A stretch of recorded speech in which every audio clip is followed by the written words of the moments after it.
કાંકરેજના સુદર્શન ગામે નદીમાં પશુ ચરાવતા યુવકનું મોત. મૃતક 24 વર્ષીય અલ્પેશજી અમરતજી ઠાકરનું શંકાસ્પદ મોત. યુવકના પરિવારે વીજળી પડતા મોત નીપજ્યું હોવાની વ્યક્ત કરી આશંકા. તલાટી, મામલતદાર સહિતની વહીવટી તંત્રની ટીમ પહોંચી ઘટના સ્થળે.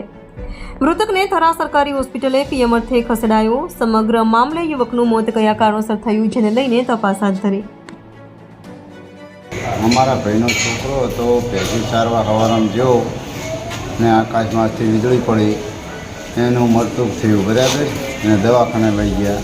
ડૉક્ટરે તપાસ કર્યો, પછી પાછો લાવ્યા. બરાબર, ને થારા લાયા છે લેબોરેટરી કરવા. બરાબર,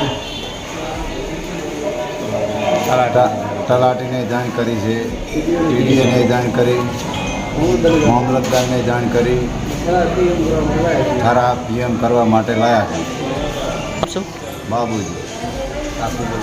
બાબુજી કોનાજી સુધરો છું.